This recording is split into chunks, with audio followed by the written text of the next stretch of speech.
Hello guys, Tridot here, and well, I wouldn't call this the second part of the Arcanist, but it actually is. Anyway, this is the so-called Ray of Death build. It's not quite completed, and I don't think it actually will be completed until we can unlock some new talent points and all that, talent skills, whatever. And I think that is the most important problem with the Arcanist right now. There are just not enough points. The synergy is there, the skills are great, but not enough points right now to do something good with it. However, I think this is alright. It's not entirely my own creation. I have been scouting the forums and the build compendium and all that, and I've been picking things left and right.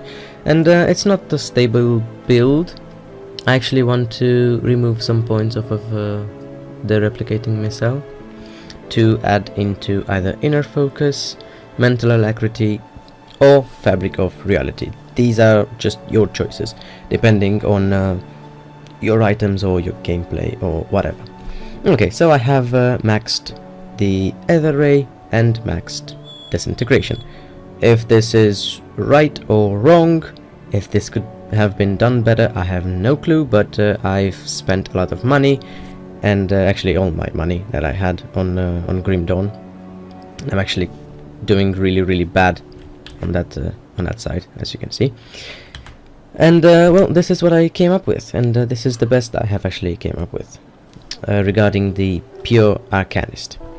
Alright, so this is sort of how the actual build looks, and something that people have been I'm not sure if missing or intentionally leaving out of build guides are the bloody attributes. And well, I'm not 100% sure what these should be. However, physique was a big issue with this character, and well, I've put some points in physique, and I actually think I have about roughly 200 without any gear on. And well, it's enough to accommodate everything. God, this piece of gear is absolutely horrible. I've not played much since I've hit the max level, only to tinker around with the build. Okay, so now the, let's say, best in slots, or at least what I would think our best in slots are.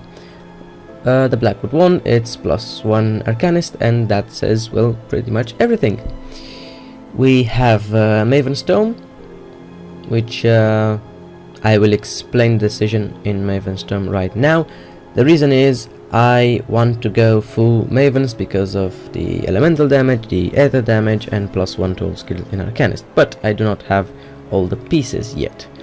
And for that reason I have the Nether Crown here, which gives me already +1 all skills in Arcanist. But I still think the Maven set is better, so this should be the Maven's head, and also I think the other piece is the amulet. Alright, so in rings, I have rings with, and I must say, because this is sort of important, the Mark of Illusions. And I'm not sure what the completion bonus would, I'm not sure what completion bonus should be best in slot, but the 7% elemental resistance does the job for me. My resists are alright. They're not great, but they're alright. I have worse resistances on other characters, and the same here, just resists. Of course, this is not by far best in slot. It's not even good. It's just, you know, what you would probably have on level 35 with some other characters that if you've been piling up things, then you would have roughly this. And I like this. This amulet gives me health, energy, and a lot of lightning resistance. Of course, the mark of illusion goes here as well.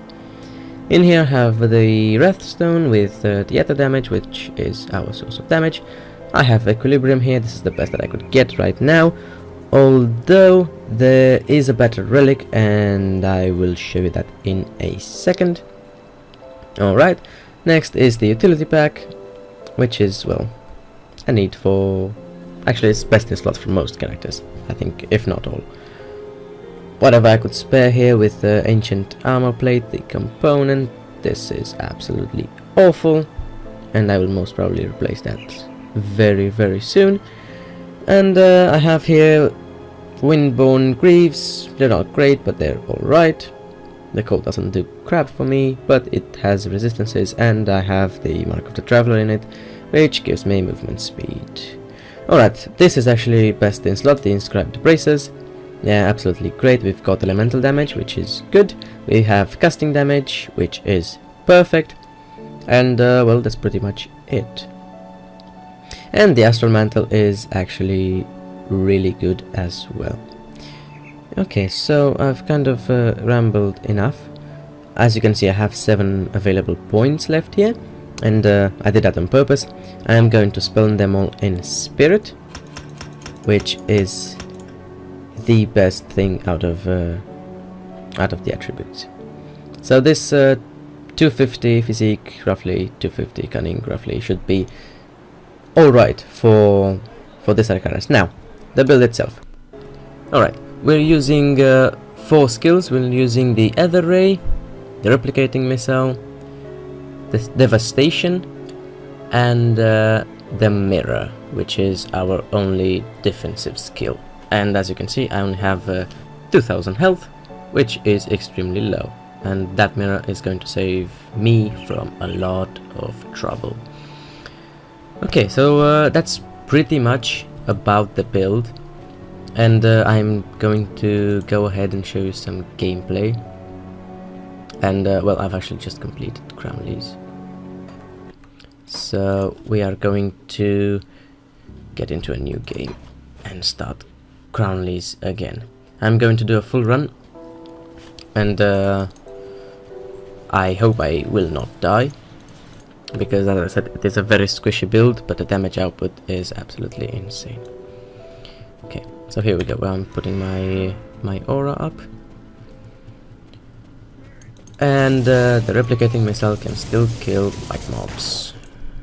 Really efficient. The Ether Ray deals about 1400 damage per tick. It's not per second, it's per tick, and that was money bags that I just killed in a couple seconds, because honestly, if they just stand there and do nothing, they're going to get obliterated. Okay, I'm picking up all this stuff here because I need money. So the only problem is when you get surrounded, but we have a way out. That is why I got Devastation, and it's actually pretty cool. And I'll show you when we get a huge group of monsters, so I can just unleash Devastation on them. And the thing about Devastation is it can miss, and I really do not like that thing that it can miss. But it is a good thing that it calculates the miss for every monster hit. It's not it misses everything or it hits everything. It calculates the miss for each mob. Okay, we got another elite here, and I'm popping the mirror just to be safe, and the potion as well.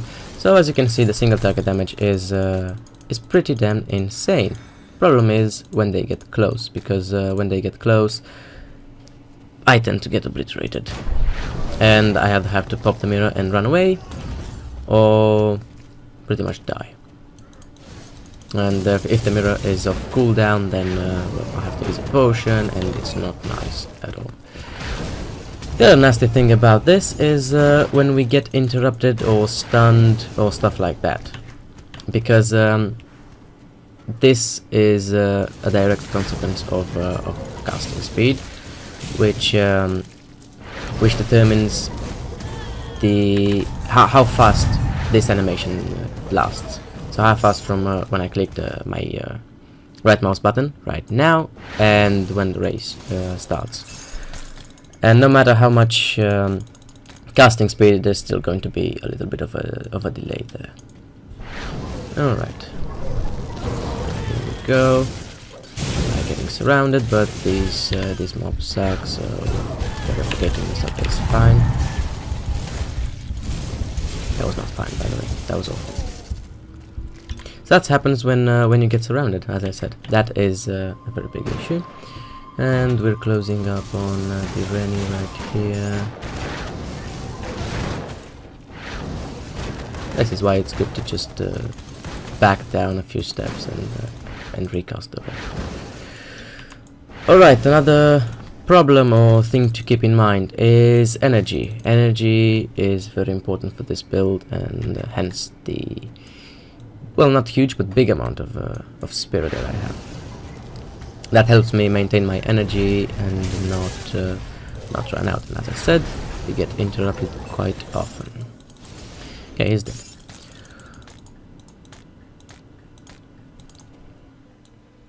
Alright, so we're coming up on the warden right now. Close by.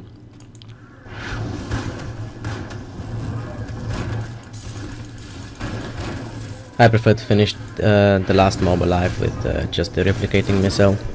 I think it's a bit more time effective. And of course energy effective, which as I said, energy is a big thing for this build.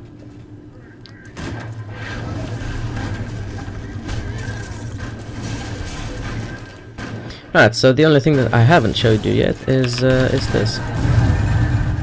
That's disintegration, which I kind of forget to use, although it's quite efficient when, especially when you're being surrounded. If you're being surrounded, you can just use disintegration, and that's it. You get out of it. All right, so we are close to Crowley. I think I said the warden earlier. That was my bad. Also, these things can kill you, so yeah.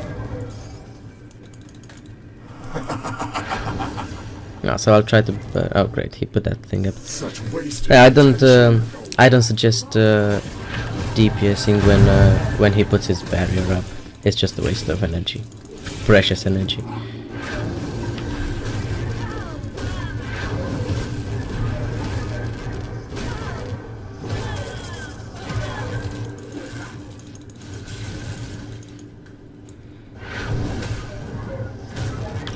Alright. Well, as you can see, if I can stand still and just attack him, it's all good, but I can't.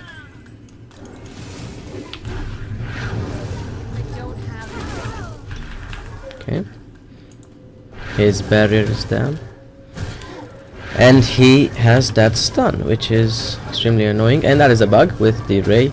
It sort of always happens to Crowley. Okay, got another one. And this integration cooldown is here.